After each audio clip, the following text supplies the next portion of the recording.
her. These grammar sessions are not more than 6-7 minutes, so try to practice, and practice is very important. Next four prepositions were bi, fi, ala and ila. Bi means in. Example is Bismillah. So bihi, translate, bihi, in him, bihim, in them, bika, in you, bikum, in you all, bi, in me, bina, in us, biha, in her. Now read with me and try to talk as if you are talking to Arabs. Talk in Arabic. Bihi, bihim, bika, bikum, bi, bina, biha. Next word was fi, meaning in. Example, fi sabilillah, in the path of Allah. So translate, fihi, in him, fihim, in them, fika, in you, fikum, in you all, fiya, in me, fina, in us, fiha, in her. Now repeat with me with signs and try to talk to Arabs and orient your brain like that. Fihi, fihim, fika, fikum, fiya, fina, fiha. Third one was ala. Ala means on. Example, assalamu alaikum. Alayhi, translate, on him. Alayhim, on them. Alayka, on you. Alaykum, on you all. Alayya, on me. Alayna, on us. Alayha, on her. Now read with me. Alayhi, alayhim, alayka, alaykum, alayya, alayna, alayha.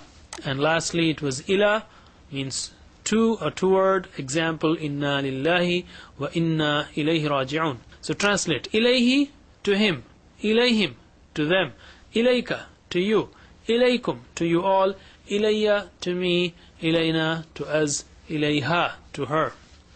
Now repeat with me. Talk to Arabs. Ilayhi, ilayhim, ilayka, ilaykum, ilayya, ilayna, ilayha. Note that in the first four prepositions, whom comes, like lahu, lahum, minhu, minhum, anhu, anhum, ma'ahu, ma'ahum.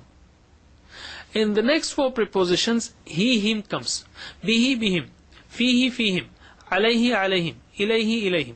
The rest are same, like ka, kumina are all same. Why it is bihi and not bihu? Because it is easier to say bihi than bihu, and that's why Arabs did it like that.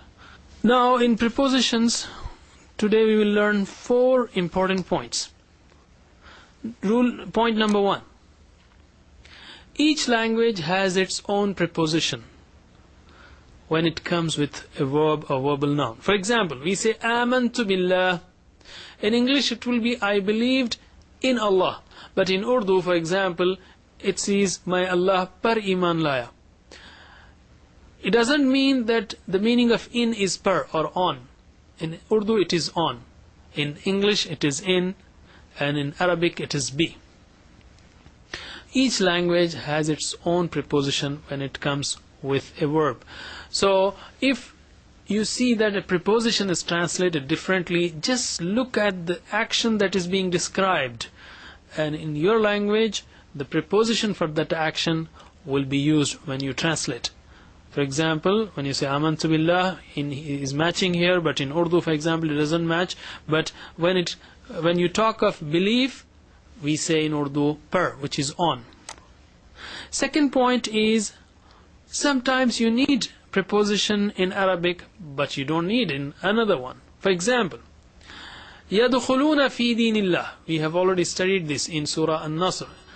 Entering the religion of Allah. When you say enter, you don't say in. Entering in, you don't say that. يَدْخُلُونَ فِي دِينِ اللَّهِ, entering the religion of Allah. Similarly, اغفر لي, forgive. Li is for me, but in English you don't say forgive for me, you just say forgive me. So fi and li in these examples are there in Arabic, but in English you don't need them.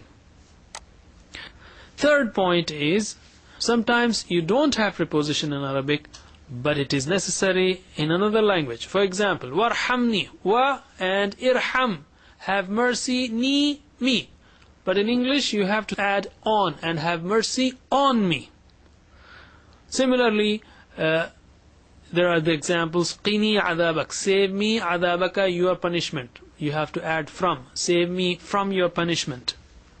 And lastly, when you change a preposition, the meanings also change. Like in English, we have get in, get out, get off, get on, get at.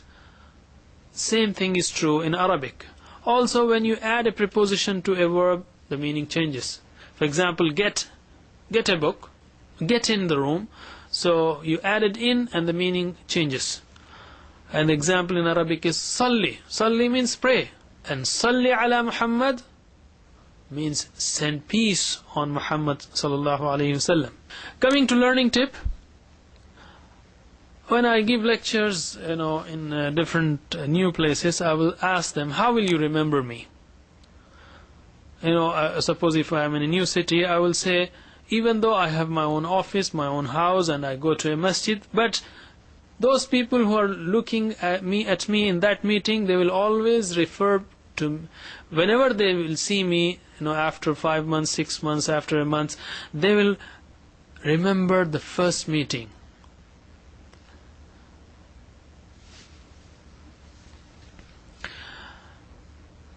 I will give you a very important tip about remembering. When I lecture at a new place, I tell them like this: how will you remember me?